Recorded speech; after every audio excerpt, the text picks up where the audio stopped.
Hey everyone, this is Louis7 and I am back with what is tentatively the final video in my State of LOTRO miniseries.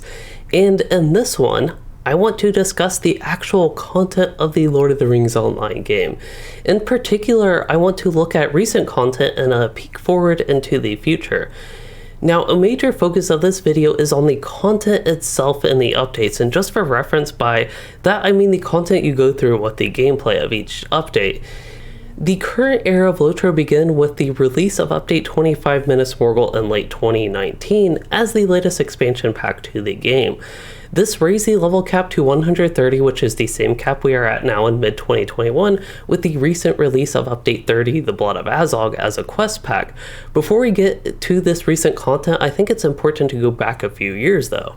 So, for a long while, perhaps starting as early as late 2012 with the release of Riders of Rohan, LOTRO was on, I think, a negative trajectory in terms of its player population, let's say overall how well updates and new content were received by the players.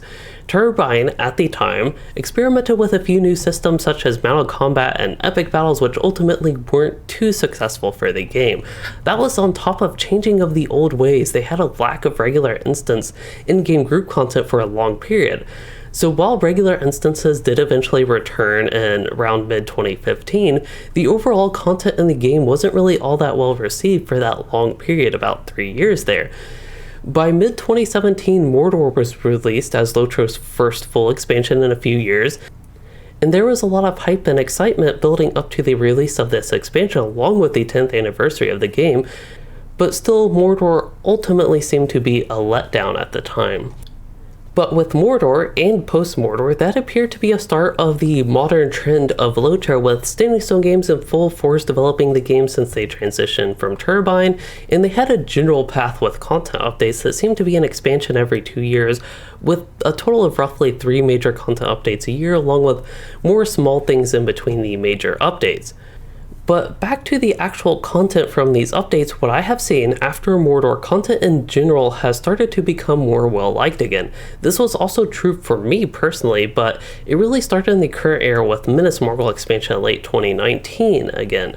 I think this marks the portion of recent content that has been of higher quality, more enjoyable, and overall more well-received by the community. So like in the last video where I discussed signs of hope for LOTRO's future in regards mainly to communication trends, I also think the recent quality of content makes me optimistic for how fun future LOTRO could be. But one thing that may take away from this optimism and how much people overall rate the content with the updates starting with like Minas Morgul is with some of the issues I brought up in the previous 2 videos. So communication from Standing Stone Games felt like it was at an all-time low for a long while, that is until more recent updates. And there were also some long-term character progression systems that started to have their problems shine more brightly as there were more and more character levels, and actually more importantly, there were more and more levels of progression that you had to go through with these systems that were actually unrelated to character level and even the content sometimes. Also at the time with Update 28 War of Three Peaks, there were many issues with this mini expansion, as it was called. There was a lack of communication on what a mini expansion entailed and why it set itself apart from a quest pack, and also at the same time why it wasn't even enough to be a full expansion. There was also a new system called missions, which was not really successful to begin with, and in my video reviews of the mission system, I know I rated it very poorly overall, even though the content in the missions themselves could actually be enjoyable. But that is exactly how I felt about the content throughout the entire Minas Morgul and Beyond era. I thought there was some of the best questing and story content ever made in the game. The instances and general endgame content were quite fun as well. And speaking of endgame, I actually think there are many pre-endgame grind issues in terms of character progression, like I did talk about in previous parts and in many other videos.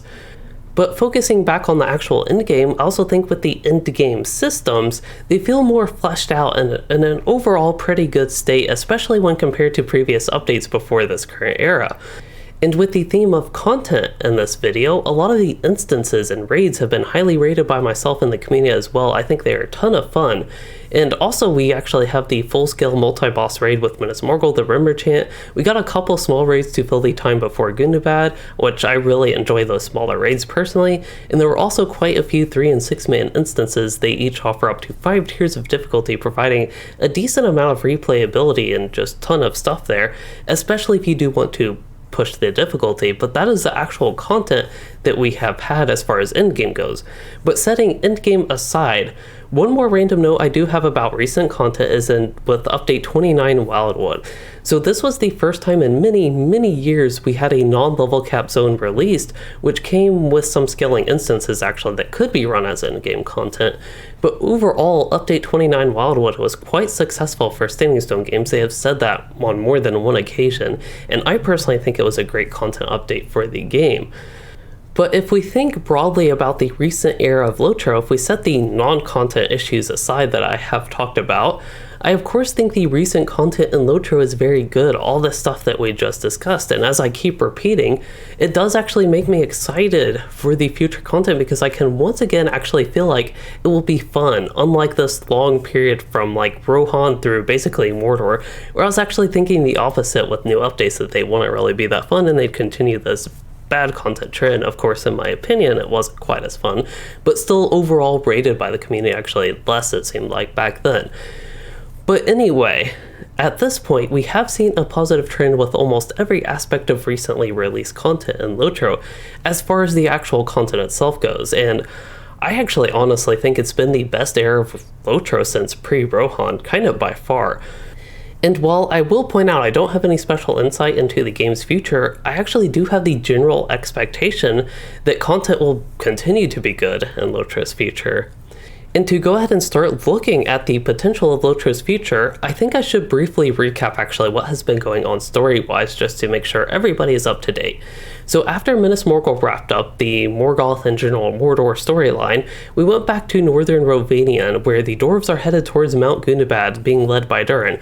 This does come in the game in the form of a non-epic main storyline called The Legacy of Durin and the Trials of the Dwarves. I know it's a mouthful, but that's what it is. So the latest update we have to the game, which was earlier this month actually, June 2021, that was update 30, in which we go back in time and learn from the historical Dwarven moments. The content focus was a past version of Dimral Dale called Azanabulzar, located right outside the eastern gates of Moria.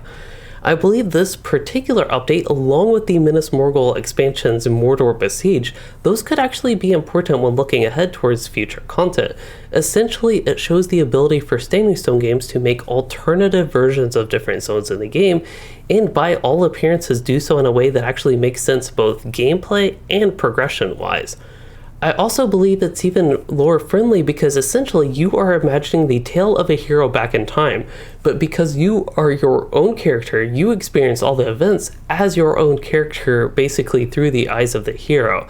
Basically as if your own character is that hero that the tale is being told about. So I do actually expect this type of content to return in the future. And while nothing has been announced, one possibility includes the Scouring of the Shire, which seems to be something a lot of players I hear from are wanting. There are also a lot of other options, but some of it may depend on what is allowed for the licensing of the game. So that is just a potential type of content we could see in the future.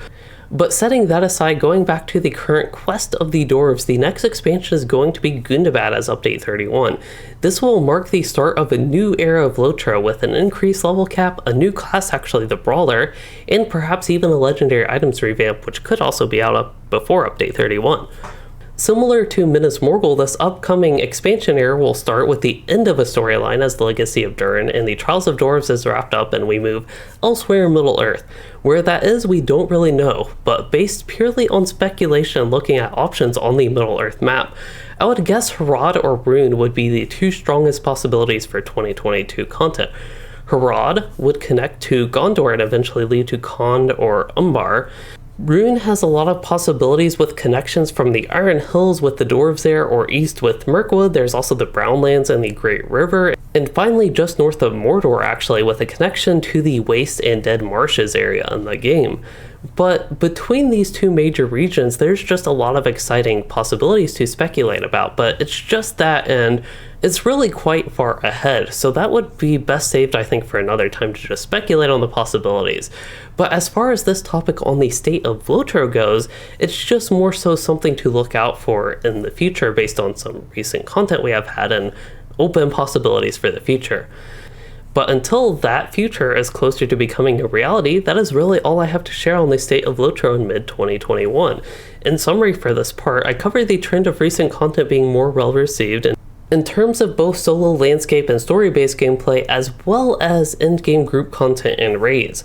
While I definitely think there are improvements that could still be made, things are looking quite good for LOTRO's future content unless some unexpected nosedive occurs.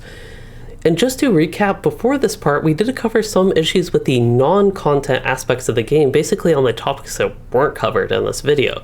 That included a discussion on both the systems in the game and communication from the developers outside of the game. And on that note of communication, in the second part of this series, we discussed how that communication has been improved recently and how that gives me hope for LOTRO's future, which is kind of just like with the recent content being quite fun. And because that is all I had planned for this mini-series, that is where I will leave you all. But if you are interested in other topics that would fit in this, please comment below and I can see if there is interest to add more parts to this. Otherwise, I would love if you all also shared your thoughts on the State of LOTRO and thoughts on recent and upcoming potential content, that is. And with that, I hope you all did enjoy this video and learned something useful about LOTRO with these. And if you did, please consider liking and subscribing for more or becoming a channel member to support the content, and thanks for watching, everyone.